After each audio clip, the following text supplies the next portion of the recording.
Hey, welcome back to another episode of Two Chiefs, One Mic podcast. I am Scott Hughes. And I'm Mike Hawkins, and we're here, I think, for our 12th episode, still going strong. And again, we've got another special guest here today. And it kind of dovetails off our last episode when we had Deputy Chief Starzak talk about vulnerable population and some ideas in community policing. This kind of dovetails on the back of that. And Scott, why don't you introduce our guest, and we'll talk about where we're going today. Absolutely. Thanks, Mike. So I met Jay through a instructor for the National Academy. He's an NA. What class were you, Jay? 282.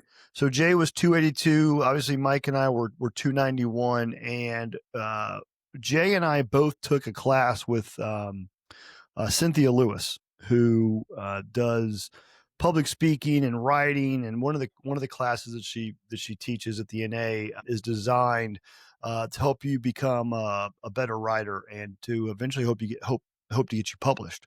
So I was asked to come back on kind of an intro call with a new class. Jay happened to be on that same call. We both have been published, so we were kind of sharing how we got there. And then a couple weeks ago, I ran into Jay at the FBI NAA conference in Baltimore, and we were having one of these just hallway discussions. How are things going and what's going on in your department, this, that, and the other. And he started talking to me about his vulnerable population and how he uses for free, every chief's favorite four-letter F word, free, how he's using his CAD and his GIS mapping, and he's putting all of this together to help officers when they get dispatched to a location where there might be someone who may need a different approach. So before I screw it up anymore, I'll let Jay, if you would, Chief, introduce yourself and then maybe just kind of take us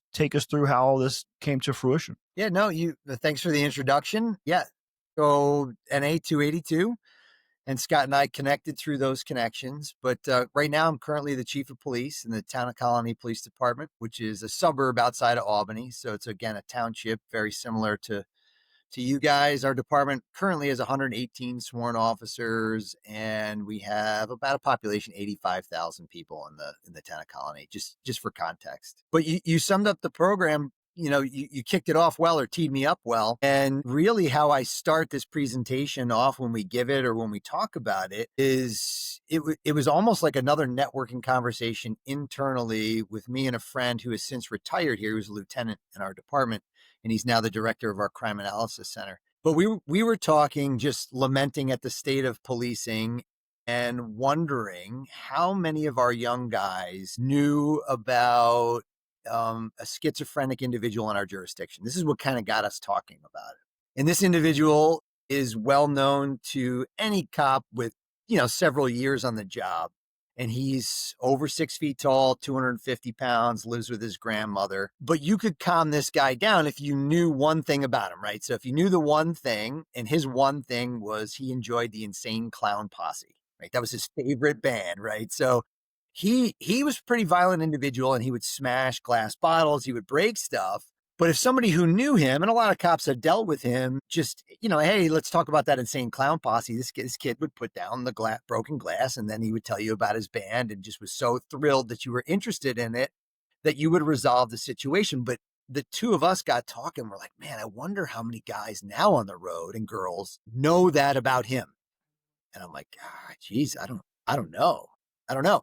And so that kind of could we find a way to get that information out? And that's really where it started. And, I can certainly tell you more, but this is like the catalyst for this conversation is that can we as leaders do a better job of making sure our people have potentially life-saving information available to them and not relying on memories? So did you do your homework on the Insane Clown Posse? I never thought on this show we'd be talking about that. 15 minutes from me, mind you, is where they're from. But I had no idea.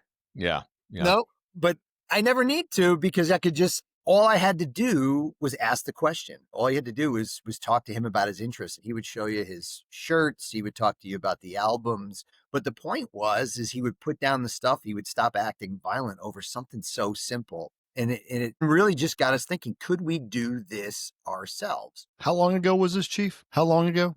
I think it was probably 2022. We started on this. Nice. Yeah, 2022 was kind of, during the post George Floyd, what can we do to actually make an impact, right? Like what actually engages a true vulnerable population of the community that needs assistance? It was just one of those conversations as to how do we do a better job with what we have. I know And Mike and I have talked on here before. We've had conversations offline. I've written articles and blogs about this, and that is how many of these scenarios or situations that you see officers involved in, if they were preloaded, right? If the yes, officer knew when they were responding there the type of person that they were going to end up dealing with, could the situation have been maybe avoided, or could they have used less force? I mean, everyone's different, but the reason that I really wanted to get you on this show, and thanks again for taking time out of your busy schedule to do this, is you shared a very specific story in that hallway in Baltimore at the NA conference that I was like, oh, yeah, we're getting you on the show. Like, yeah, people need to hear about this.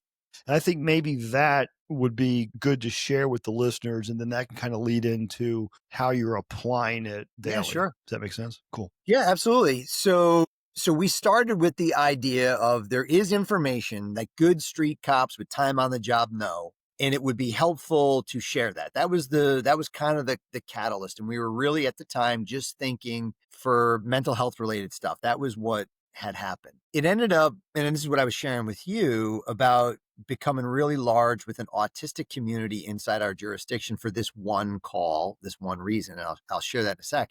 In the call, we had a family and they had already registered their autistic son. So it was an autistic case. And and again, we never pursued autism as a reason for our registry initially. We never really thought about it. Again, we were thinking more keeping our cops safe, just having a couple of hooks to calm some of these known emotionally distressed persons down. That was how it started. But this one woman had registered her son because he tended to wander and he would go to different houses and she was worried that he might have a negative encounter with the police. So she had registered him. And she was one of our first early credible messengers for our program. And I'll get into how we did it with the community in a second, but this is what really sealed it. It was in the middle of the night. I think it was 3 o'clock in the morning, if I have the times right. Our officers, our dispatch center, received a 911 call from a guy whispering into the phone that there had been an individual that just broke into his house through his front door. I kicked in the front door. And he was, whispering, hiding in the bathroom with his wife. So you guys know what young cops are going to do when they get that burglary in progress. Those tones go out, their foot's on the gas. I mean, we got a burglary in progress. This is a real thing. And hopefully we'll get into it. But one of the other interesting enhancements we had done with our registry was we incorporated it into our GIS system so that you can have a pin in a map. So this overlay map is in our dispatch center. Well, doesn't our dispatcher, we just rolled this program out and talked about it, we only had a few people registered at the time, sees one of these pins 4 houses up, and he opens up the pin and there's a PDF attached. It's a young black male, says he's autistic, he's prone to wander. And I want to say, I could be wrong, he wanders at a certain color house. And this house was that color. And so all the dispatchers ended up doing was called on the telephone to the mother. She actually answers and they ask her, is your son home? And you can hear her kind of frantic, walking on the call, and her son's not home. She says, damn it. He must have gone out the window. He went out the window. He went out the window. So here we have a burglary in progress, right? Real serious call for officers, but maybe it's not. Maybe 4 houses up, we got a kid that's prone to wandering. And that's exactly what it turned out to be. Your officer basically, I'm sorry. Before they even arrived. This is perfect. So, Yeah. so you make the great point. Burglary in progress call comes out, lights and sirens, guinea pedal through the floorboard. These are the kind of calls that we want to go on. These are the kind of folks we want to apprehend. Your dispatcher pulls up this map, sees the pin with one of just a handful of folks who was registered at the time, and says, what are the chances? So the dispatcher takes it upon him or herself to call mom, and mom's like, oh yeah, he's not here. Then your dispatcher puts that on the radio, and now you're slowing down your officer before they're even on scene. They're already now, their mindset has shifted. The stress level has probably started to come down. And that's, I believe, one of the first steps in changing the outcome of some of these scenarios. Had he not had that information, or she not had the information, you don't know what might have happened, but that's amazing. That's awesome. Yeah, that sold it for us. And so this particular family, early on in the program, when we rolled it out to our officers, we discussed this particular kid in our in-service. So we have also a sergeant gets on the radio and says, "Hey, this is the kid we talked about at in-service training." I think he might even said last week. That's He's awesome. like, "This is that one." Yeah. And so all to say is they knew how to talk to the kid. They realized that, yeah, could be a burglary in progress, but it's probably not. And they got this kid home to his mother within they cleared the call within 8 minutes. And then I think the families ended up working out how to deal with the damage to the door. But it was a truly disabled individual with pretty severe autism who, again, right, it could have been a tragic situation, middle of the night. And it just ended up working out. And then our program with the autistic community ballooned from there. Right. So let's talk about that. And let's talk about the community, because we say registry, right? And when you Yeah. say that word, Yep. people just go crazy.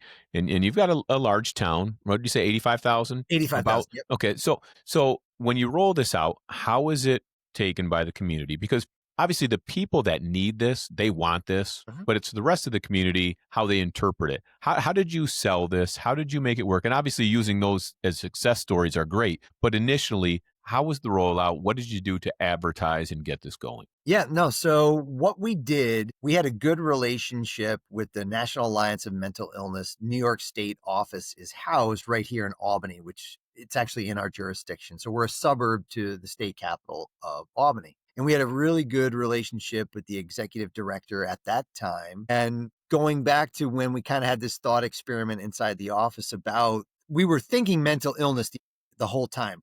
Prior to the autism issue and the wandering issue, what kicked us off was just mental illness. And so again, right, post George Floyd era, there's a lot of changes, legislative changes, a lot of talk in the policing community about what are you doing for the mentally ill? How are your police departments dealing with these kinds of things? And so we just approached the National Alliance of Mental Illness and asked them, would you be interested in partnering with us to try to come up with a system that might make it safer for cops, safer for the community, safer for people suffering with mental illness? And again, we had done the legwork ahead of time. Mhm. So we weren't just walking in their door saying, "Hey, I am Chief Gerace here. I need your help."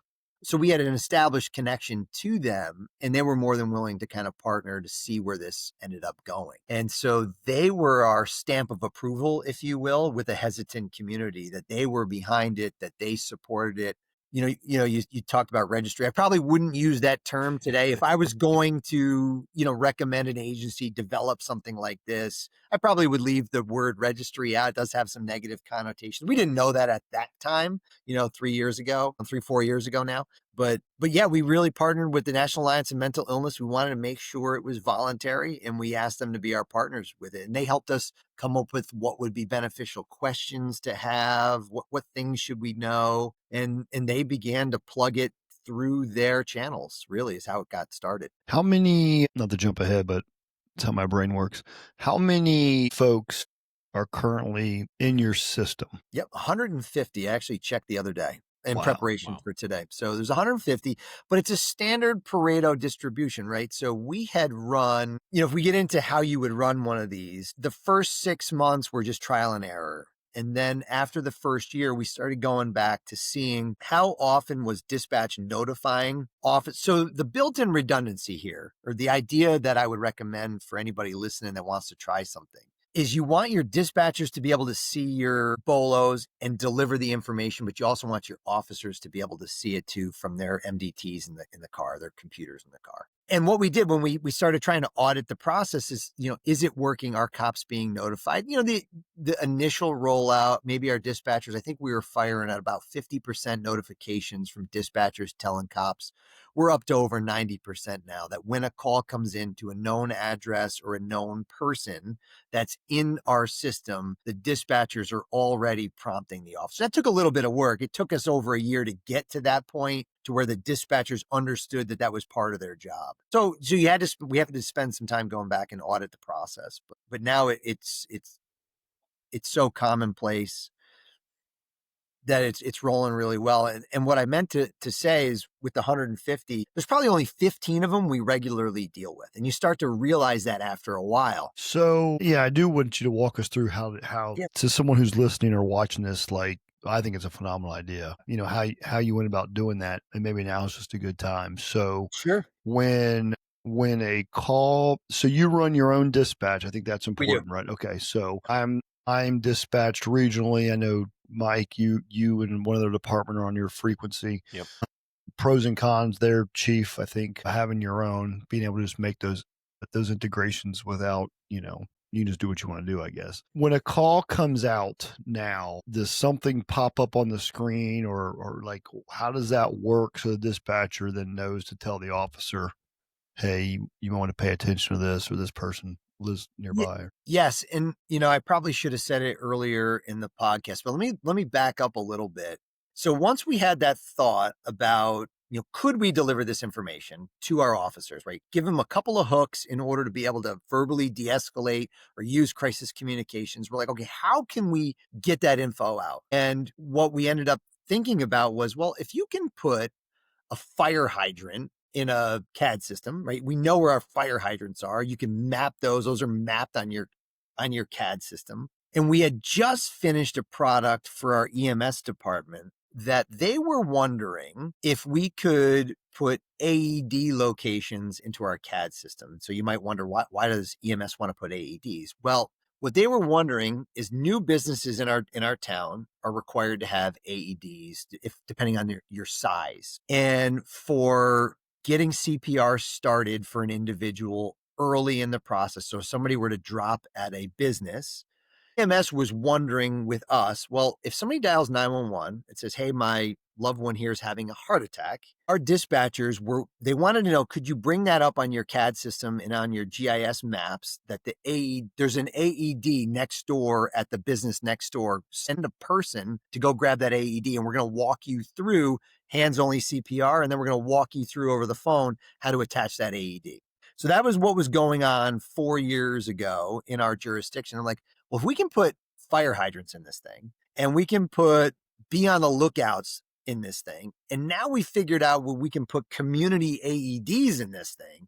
I'm like, why don't we just put vulnerable people in our CAD system? Can we actually do that? And the answer was yes. And so now that should resonate with any chief that's like, yeah, no, we got fire hydrants, we've got a dilapidated house there's a warning, don't send cops or firemen in here because the roof might cave in. Right. So you have all that information. We just use that existing technology in a different way. We literally just bent it to be effective. And so you had mentioned regional dispatch. We ended up working with Santa Cruz, California, which runs the whole county, which runs a regional dispatch, and partnering with them to try to just share with them. And I would, when we close, I'll put my contact information that you feel free to put up. And I'll put you in contact, or any chief that's interested, put them in contact with how we actually did it, walk them through it. But Santa Cruz just put the responsibility for the jurisdictions that are in their countywide dispatch. Hey, you maintain your jurisdiction's individuals, and then you feed them to us as the county region dispatch, and we'll enter them into CAD on your behalf. But you have to be the ones, my understanding is you have to be the ones that have to verify it every 6 months or a year that the information's still valid, but we'll keep putting it in for you. So it can be done with regional dispatch.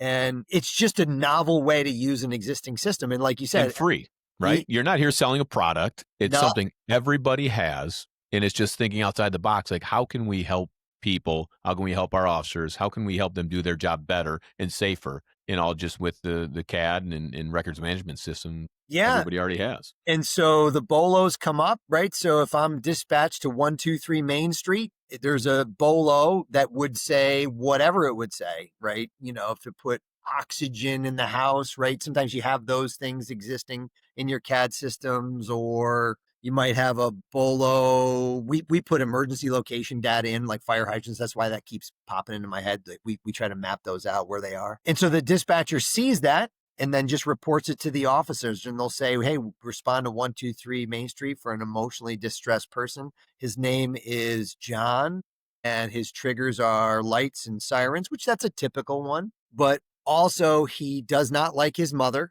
Don't talk about her, right? Like he feels that she's against him. And then they'll say he likes to, to calm him down. He enjoys talking about the Ohio State Buckeyes, or the, That would trigger me, Good man. guy That right would or the New York trigger Yankees. me. Good guy. See? And it really started off with just a couple of hooks, and then once we started getting the wandering community, so you got dementia and you have the autistic communities that are prone to wander. And then we're like, okay, well, if we can attach it to an address or a person, let's just put it in the map. And then if somebody's in the area, a dispatcher or a cop could look on that map and see. And so we have another win. For another individual, we got a call for a kid wandering disabled. The caller actually says, I think he wandered away from a facility, is the 911 call. And so our dispatchers just pulled up that overlay. They saw there were 4 particular individuals in that area. They pulled up the pictures and they sent them to the officers on their phones. And they're like, hey, is it any of these 4? Yeah, it's this one.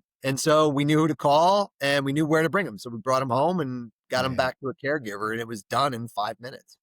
I'm thinking back on my career, how beneficial this would have been. And you think about the rate of retirements right now and new officers coming in, and, Chief, you led with the story of, having a conversation and briefing about the individual. And it's like, the more information we can arm our officers with, obviously the better. And thinking about not having to use force or knowing what to say, as you're talking about this, it's almost kind of like you're a hostage negotiator, and you've got the sheet of everything, talk about this, don't talk about this. And if you stick to the script on what they're feeding you, generally you have a successful outcome. If you don't, then you're going to have a not so good outcomes.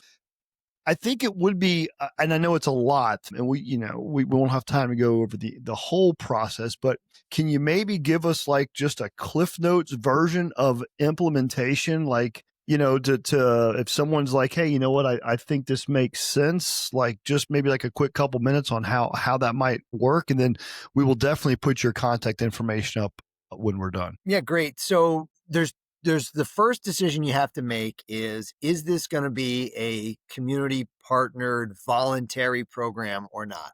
So again, when we came up with our program, the era that we were in was looking for ways to partner on these particular issues. And we decided that this was going to be a voluntary program working with NAMI to try to, outreach to different groups that might benefit. But you could also think of it in another way that, hey, this is just officer safety information, good information that our cops have developed for years of work in the street, and they know how to talk to a certain individual. I don't need to make it a registry. I can just use my existing CAD system to BOLO a house and say, hey, listen, when you go to see Scott, he likes to talk about this. So you could do it one of both or combine the two. We made it a community engagement effort on purpose. That was what we thought of. I think what separates this, I think everybody listening would be able to probably tell you with CADs today, if I type in 1234 South Main Street, anything that I've had at that address is going to pop up, right? So yes, if I've arrested someone out of that house who's violent, make sure you send 2 or 3 officers. All that stuff's attached to the address. What is really impressive about this is you are pinning an area where someone within that location might frequent, which is the reality of policing, right? It doesn't always happen at that address.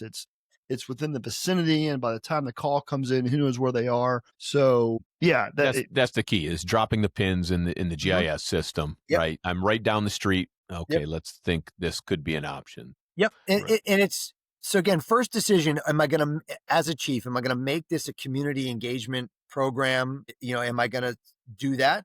Or am I going to leverage just what my officers know about certain individuals and go that way? So that's one of the things you got to think about for implementation. Our choice, at the time, and what we still do is it's a voluntary program. What you would need to do and what we did was just put a fillable, couple of boxes on our website. And we did some social media outreach. We did some news broadcasts, just to get the program initially going. But what we found while that was okay, I don't want to say a vast majority of our people are registered because our officers, after a call, take the time to sit with the family and say, hey, listen, I know we had a struggle with Scott tonight, or Mike or John, and I want this to go better the next time. Or for the next officer that may not know him, I think it's important that we put a couple of these key things in here about him. So that one-to-one policing, that one-to-one conversation after an event is what implementation wise drove our numbers up to 150, right? So they had a good experience with our cops.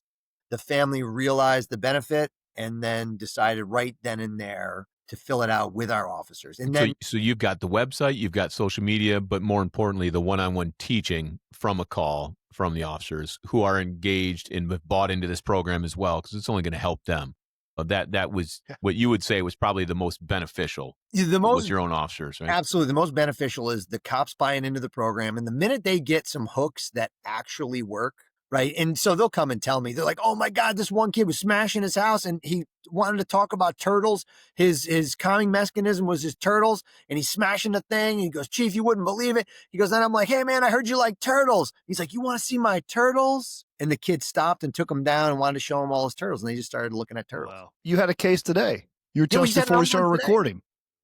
Right before, I heard it go out, our dispatcher was relaying information. I'll read the call ticket. It's an 11-year-old female with disabilities, and it doesn't say what her disabilities are, but it says her calming methods are talking about animals, and she loves to sing and talk about art. So our officers ended up coming up with her today. And, when they met her, she was on somebody else's property. Hey, we heard you like to sing. Would you sing for us? And that was it, right? And then the connection was made. Yeah. So, that's awesome. I think you mentioned, Scott, crisis negotiation stuff. This is exactly what we had used. We kind of used the behavioral change stairway model, which I think anybody that's done CIT work or crisis negotiations would be familiar. But the idea is, when you just first encounter somebody, we don't know each other. I have no idea why I would listen to you. I don't trust you. I don't know you. You don't know me. And so what we wondered is, can our cops run up these stairs quicker?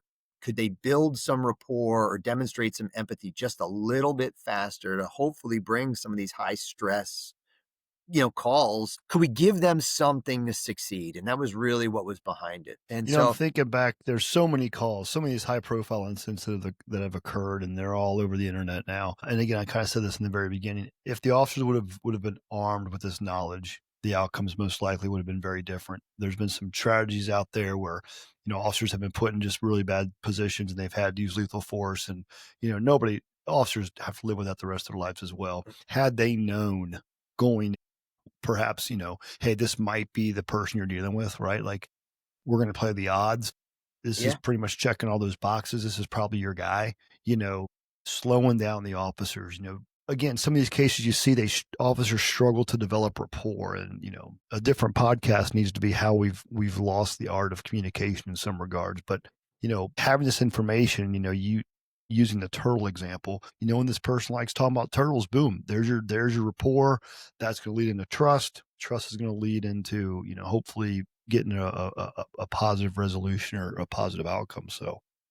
Yeah, at my NA, so I spoke about this at the NA conference. I had a couple body camera videos, and the one I used, there's this kid, he was off the wall. He's not a kid. He's a probably 18-year-old and always fighting with his father. One of the hooks for him is basketball. And so the officers are dealing with him. They're doing a great job communicating well. And they just kind of I talked to him after, they didn't think about using the basketball example right away. And then you can see it. They're like, hey, because he was talking about his father. He's like, nobody can take me one-on-one. Nobody can take me one-on-one. And he's talking about fighting his father. And then it hits him about basketball. The kid, he's like, you talking about fighting or are you talking about basketball? You like basketball, right? He's like, yeah, I could do both. I could do both. And he's yelling at them. And they're like, yeah, they're like, you think you could dunk on me? Or he says, like, could you beat us? And they remember to just start talking about basketball. And then you see the kid's face change. He's like, I would dunk on you guys, and then that was it.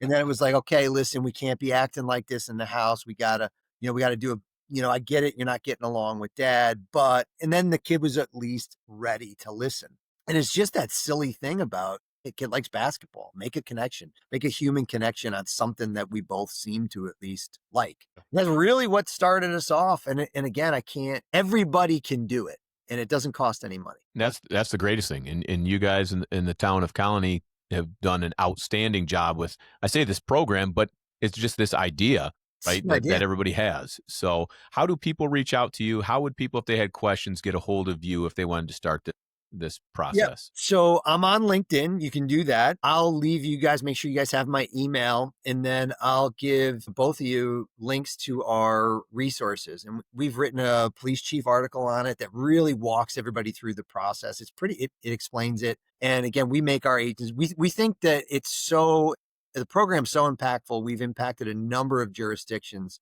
We've done Texas, California, a couple in Georgia, locally here in our area. We helped Erie County, which is Buffalo, which is really large, and New York State, really large jurisdictions. And, we think it's important. So we have our people walk everybody through it. But once the light bulb goes off, we're like, oh, we can do this. Like if you can send 3 officers to this call, you can put this information in there. If you can put where a fire hydrant is, you can get this stuff in there. It's not that hard to do. And then you just gotta, and it is, I think, Scott, you were hitting on it about implementation, right? How does it actually get implemented? Well, it's the cops, right? It's the cops that have to make that connection to the community and offer it. And then you do have to do some follow-up. We've toyed with semi-annual and annual. We've gone back and forth. How often do we update the information? Right now we're on to annually because there's 150. So we kind of break up the groupings by quarters, and we're turning that over to our community services division. But a lot of it is just updating the picture. Do you still live at this particular address? And is there anything else you'd want us to know?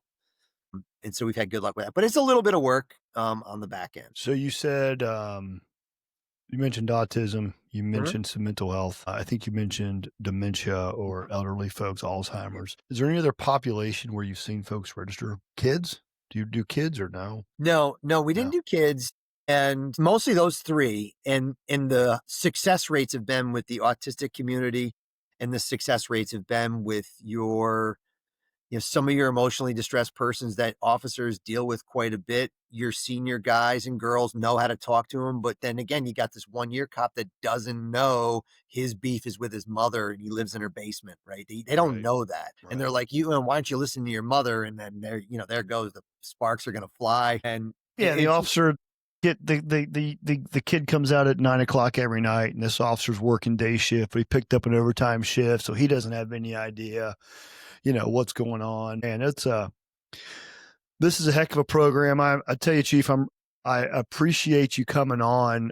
You shared some other information with me offline that we will make sure we put in this with your contact information and a couple of other slides and QR code I think you put up there that can sends people to get some more information. We'll make sure we also give NAMI a shout out for helping you guys as well. So anything else that you'd want the listeners to know? This podcast was born out of the NA in a hallway conversation, and here we are now. And I think this is why we do this, is because we know that there's a lot of folks out there doing some really cool things for our profession. And, if we don't talk about it, we don't know. So anything else you want to share before we let you go for the day? Yeah, no, I would just kind of echo what you said, right? It was that you and I having a conversation, which shows the value of the NA, right? It wasn't in the classrooms at the conference. It was us just kind of talking, having the NA connection. And so it's that. It's, for anybody that is a part, you make sure you go to those conferences, because really the magic happens when you're just talking in the hallway. And in regards to the program, I can't stress to how it's not that complicated of a thing to do. And we can protect our cops. We can give them some information to give them a leg up. And it really isn't that complicated. So I would just urge any chief that's listening to really take a look at how you could do something like this in your agency to give your cops some of this information. It's not that complicated to do. And it's had pretty big impacts in our jurisdiction. So I would just share that, and I'd be happy to work with any of your listeners. We've been happy to partner over the last several years with a number of agencies, and we'll continue to do that because we think it's going to help cops, and we think it's going to help the people that are vulnerable in our communities. So we really believe in it. So we'll do whatever it takes to get everybody up and running. Jay, thank you very much for the time, for the idea. And we'll be sure to share your information. We usually keep these between 30, 40 minutes, so we're right about time. Maybe I'll ask Scott, because you're a use of force expert, right? And you think of this tool that Jay has come on, and the amount of times, and you alluded to it earlier. Why don't you close it out on how important this could be, and how this could save the grief, save the anguish, save some of these things for some officers that get involved in some serious situations? Yeah, like I said, no officer likes to use force. It's part of the job. And there have been some very tragic incidents here recently where officers, they were faced with a threat that unfortunately they had to take action. And while the use of force may have been justified, one of the classes that we teach for caliber press is legally justified, but was it avoidable? And as we look at some of these incidents that occur across the country, if we can avoid using force, obviously we want to do that. And by being armed, in air quotes, being armed with this type of information, I think it sets our officers up for success, because as I alluded to, they're preloaded with probabilities, right? This person's in Chief's example, individuals walking around, he's banging on red brick houses only. That's a very specific description of what's occurring. So for someone to go, wait a second, a quarter mile away, I see a pin. Let me click on this, and it's the red brick guy, right? Like, that's very important information, because now I know I can talk about turtles or football or whatever the case might be. And I think that would dramatically decrease officers needing to use force in some of these situations, developing that rapport and having those conversations and hopefully peaceful endings. Well, Jay, listen, we'll let you go. We appreciate your time. Thanks for everything you do. Love to see the outside of the box thinking. That's what it's all about in 2025 and beyond. With that, sir, thank you very much. And we appreciate you coming on the Two Chiefs, One Mic podcast. Thanks, guys. I appreciate No having problem. me. Thank you. One.